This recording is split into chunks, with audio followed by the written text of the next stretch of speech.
Yes, you could check the refrigerant level by yourself.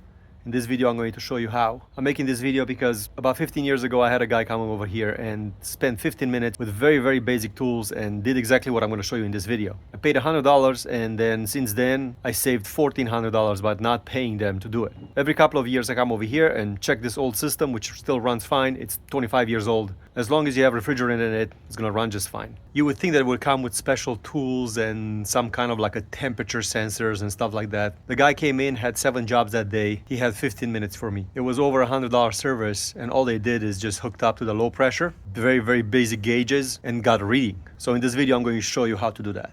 This is going to be a simple video how to check to see if you have enough refrigerant on your AC unit. It's going to be done with simple tools. This one only costs $30. No complicated digital things with all kinds of like temperature readings and stuff like that. It's hard as it is to understand how it works. If you have expensive tools, you'll never be able to do it yourself because there's no point of buying $600 tools to do it yourself. I'm gonna put a link at the bottom of this video for this particular gauge. It only cost me $30 on Amazon. The video I'm going to make is gonna be for R22 refrigerant. If you wanna watch a complicated video, there's plenty of them, 30 minutes long on YouTube. You're not gonna understand a thing. Real quick, this is the high pressure, this is the low pressure. We're only gonna work with the low pressure. You have a yellow, a red, and a blue hose. Forget about these, you don't need these. You're only gonna work with the blue. You have a valve over here, you have a valve over here. Both need to be closed. If your refrigerant is low on your AC, you're gonna use more energy to cool off the house and you could damage your compressor. That's why it's good to read it yearly so you know how much pressure you have. This service will cost you $100 if you call a company to come over. This way, if you learn how to do it, you can do it by yourself for free every year. What you have as far as the dials over here goes, this is the outside pressure, so this is in PSI. This is very important for us. Also the inside pressure, see where it says R22? We're gonna work with R22. That's our system over here. Also very important, this gauge is in Celsius. If you wanna be in Fahrenheit, you have to convert to Fahrenheit. If you have a Fahrenheit gauge, you could go that route, but Celsius, it's the more precise way to measure things, easier to understand. So where your pressure has to be on your AC, and we're gonna hook it up and I'm gonna show you on mine. Under 50 is a problem. 60 to 70 is where you wanna be. Over 60, it's too much. How do you read this pressure? You read it when the AC is running. If you read it when the AC is not running, then you're gonna be into the 150s around here. So that's not a problem. Just keep in mind that that's not an accurate reading. You want to get your reading here when the AC is running for several minutes. So you should be in between 60 and 70. Why? There is a whole list of complicated explanations why is very important. I'll make it very simple. You see 60 is correspondent to 1 degree Celsius, which is above freezing. If you're under 60, your refrigerant can freeze in the lines and therefore clog your evaporator. If you're over 70, then you're going to be over 5 degrees.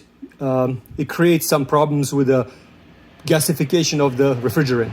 So as a very simple rule, all you have to do is just plug this gauge in, and if you're in between 60 and 70, you're fine. If you are lower, then you could always add through the yellow hose more refrigerant to your system, R22, of course, if your system is running on R22, very important. But those are really the simple rules. Now, there is a way that you could check with the high pressure, with temperature and other things, but the problem is that if you check here on this side every year, in 10 years, you're losing enough refrigerant that you have to refill it even though there's nothing wrong with your system. So instead of keep checking on the high side, you don't have to. You could get away with checking on the low side, and the low side doesn't lose refrigerant or loses very little refrigerant when you are disconnecting the hose, where the high side uses a lot of refrigerant every time you disconnect the hose, plus you risk to burn your hands, or freeze your hands when you disconnect it. So what you're gonna do first, start your AC system, let it run. Then you're gonna hook up the low pressure line, which is this one, with a valve closed, to your low pressure valve. On your AC unit, you have 2 pipes. One is the liquid line, the other one is the gas line. One is hot, one is cold. The one with the thicker pipe is the one that you have to work on. That's the low pressure line. The thin one is the high pressure one. I wouldn't touch that one. You don't have to. This video is not for that. Once you hook it up to your valve, you should get a reading. Your reading should be in between 60 and 70. 80 is a little bit too high, 50 is a little bit too low. At 50, you have to add refrigerant. Where you want to be is between 60 and 70. If you need to add some from 50, you could always bring it back to 60 to 70. And you will see how mine is running. It's running like this for the past 15 years. I haven't done anything to this AC. It's running fine. I have cooled, cold air here in Las Vegas heat, 120 degrees outside, with no problem whatsoever. If you want to overcomplicate it, yes, you could calculate it based on the high side with the pressures and temperatures outside and all that stuff, but it's not necessary. Most of the techs, when they come to your house and you pay that $70 service fee, all they do is they check the low pressure and they run away because they have 12 calls that day. They don't have time to F with things. I want to mention, to get a proper reading over here, you have to have a good clean filter on your system. Removing the filter is also an option. So how you will know is that if you have your filter plugged in and then you're running in the 50s and you take the filter out of your AC and you're running in the 60s, that means that you have a clogged filter and you should replace it. Sometimes you don't have to add refrigerant. It's just that your blower motor is not blowing enough because the filter is clogged. Or the blower motor is broken.